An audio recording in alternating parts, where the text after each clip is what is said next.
जी भाई, mic number 1 से अगर कोई सवाल हो तो करें। मेरा नाम है त्रिविक्रम दास पालखे। मैं नौकरी करता हूँ यहाँ पर एक हार्डवेयर और क्लाउड के दुकान में। मैं आपका बहुत बार प्रवचन टीवी पे देख चुका हूँ, बहुत आनंद भी आता है। अक्सर आप का जो प्रवचन रहता है, जो हिंदू का जो आता है, आप वेदों से देते हैं, आप यानी जो भी वेदों से कंपैरिजन करते हैं। लेकिन हमारे जो वेद है वो अक्सर जो है वो स्वर्ग यानी जन्नत तक ज़्यादा करके ये करते हैं। लेकिन उसके आगे अगर हिंदू में अगर हम लोग जाएंगे, अगर सही में हिंदू भी नहीं बोलते, हम सनातन धर्म कहते हैं। जैसे आपने अभी व्याख्या किया था, नदी के पार के हिंदू उसको कहा जाता है। तो हम तो सनातन धर्म से है। तो सनातन धर्म में हमारा जो आता है, जो भगवत गीता, जैसे आपके अंदर जो ये है, जैसा बाइबल का आपने, इस्लाम का ये है, कुरान है, तो इसी तरह हमारा भगवत गीता है। और जो भगवान के बारे में जानना है, यानी अल्लाह के बारे में जानना है, तो अगर हमारा है तो भागवतम है। तो भागवतम से हम लोग हमारा चलता है सब कुछ। अगर ये है वेद, तो हमको स्वर्ग तक जाने के लिए है। लेकिन हमारा जो भागवतम है वो अल्लाह तक जाने के पहुँच तक है, यानी अल्लाह को हम सामने सामने देख के उनकी सेवा करने के लिए है। तो जो अभी आपने जो भी बोले थे, जो जवाब दिया था, अभी कर रहे थे औरतों के बारे में, माता जी लोगों के बारे में, तो हमारे भगवत गीता में भी लिखा है कि औरत को भगाता है तो उसको मार दीजिए। ऐसा नहीं है कि आपके इसमें सब में एक ही जैसा है।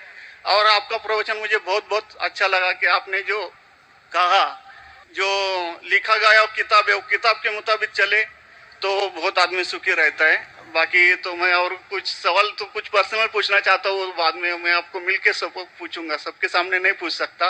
लेकिन आपका प्रवचन सुन के मुझे बहुत आनंद आया।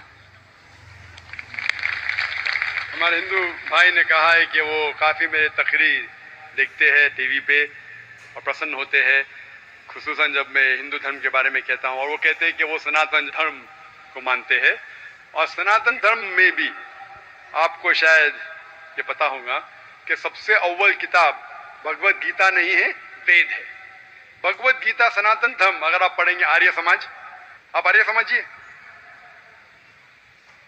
सनातन धर्म में बहुत से किस्म है। आपको इस्कॉन से मैं इस्कॉन, बिल्कुल इस्कॉन, हरे रामा हरे कृष्णा, इस्कॉन, ठीक है। तो इस्कॉन का तस्करा करता हूं।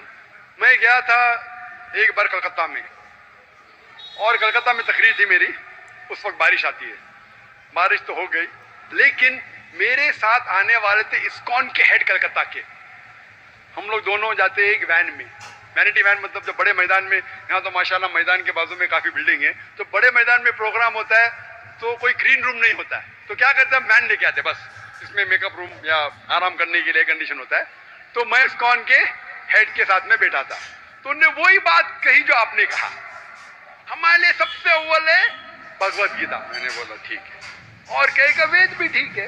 तो मैंने पूछा, ये भगवत गीता हिंदू धर्म में दो किस्म की किताब है, एक है श्रुति, एक है स्मृति।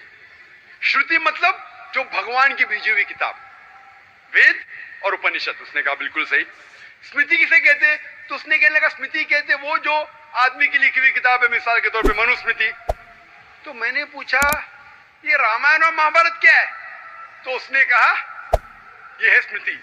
बेशक बिल्कुल सही जवाब था, मैं भी तालिब इल्म हूं। तो मैंने पूछा, बिल्कुल सही कहते, ऊपर आती है श्रुति, वेद और मनुस्मृति, इतिहास। मैंने पूछा ये महाभारत क्या इतिहास है, तो मैंने उससे पूछा गुरुजी ये बात मेरे इल्म के हिसाब से भगवत गीता एक हिस्सा है महाभारत का, 18 चैप्टर का, सही है? अरे बिल्कुल सही है, आप बहुत इल्म रखते। मेरा बेशक। तो जब भगवत गीता महाभारत का हिस्सा है तो महाभारत स्मृति है क्या श्रुति है?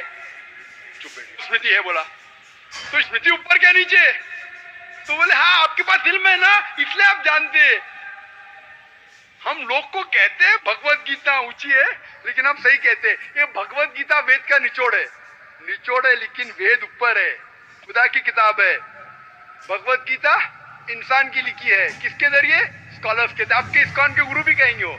लेकिन आप आम आदमी हैं, आप शायद ये पेचीदा चीजें को जानते नहीं। हम तालिब इल्म हैं, मैं स्कॉलर नहीं हूँ, तालिब इल्म हूँ तकाबले मज़ाहिब का, इस्लाम एंड कंपैरेटिव रिलीजन का। तो बोले बेशक आप बिल्कुल सही कहते हैं। तो मैं कहूँगा अगर वेद और भगवत गीता में टकराव है, किसकी बात मानेंगे? तो बोले आमतौर पे तो हम कहते हैं भगवत गीता ऊपर है, लेकिन आप सही कहते हैं क्योंकि आपका दिल में। तो मैं वो डबल स्टैंडर्ड क्यों? जिसके बाद दिल में बदल जाता है क्या? 2+2 4 ही रहता है, चाहे वो सेकंड स्टैंडर्ड में या 10th स्टैंडर्ड में 2+2 वही रहेगा, 4 बदलेगा नहीं। तो मैं ये कहता हूं गुरुजी से, आपके संत से, कि आप अपनी किताब लोगों में आम करो, हिंदुओं में आम करो वेद। लेकिन हिंदू धर्म में सिर्फ ब्राह्मण भी वेद को पढ़ सकता है, क्षत्रिय नहीं पढ़ सकता है। क्यों?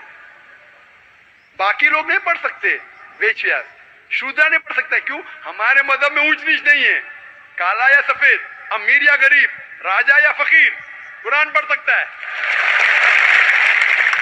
नमाज के लिए जब उस ईश्वर की हम इबादत करते हैं, जब खड़े होते नमाज के लिए कंधे से कंधा मिला के करते, चाहे वो फकीर या अमीर या गरीब, फकीर या राजा साथ में खड़ा है तो कंधे से कंधे मिला के खड़ा होता है। और आप यहाँ दिखेंगे, और मैं अल्हम्दुलिल्लाह कई बार सऊदी अरब गया हूँ और किंग अब्दुल्ला की दावत पे भी गया हूँ, माशाल्लाह उनकी सिक्योरिटी रहती है, तो सिक्योरिटी हट जाती है, आप साथ में तो साथ में अल्हम्दुलिल्लाह। राजा या फकीर, अमीर या गरीब, काला या सफेद, यकसा है। तो मैं ये कहना चाहता हूँ, आप बिल्कुल सही कह रहे थे कि वेद स्वर्ग की बात करता है लेकिन खुदा की बात भी करता है। भगवत गीता में भी स्वर्ग की बात लिखा है, खुदा का भी लिखा है। आप बोले अल्लाह के करीब आने के लिए भगवत गीता सही है, बराबर। मैं ये नहीं कह रहा हूँ कि ये वेदों में नहीं कहा है, वेदों में बहुत आखिरी में आता है, लेकिन जो भगवत गीता जो है वो डायरेक्ट भगवान हुआ है, यानी अल्लाह ने कहा हुआ है, ऐसा है। तो इसके लिए अभी वेद तो संस्कृत में है, वो पढ़ नहीं सकते, लेकिन जो भगवत गीता है वो बहुत सारी इसमें ट्रांसलेशन हो गई है। और जो भगवत गीता है बहुत सारे आदमी ने यानी लिखी हुई है, करीबन 200-300 लोगों ने लिखी है अपने अपने हिसाब से।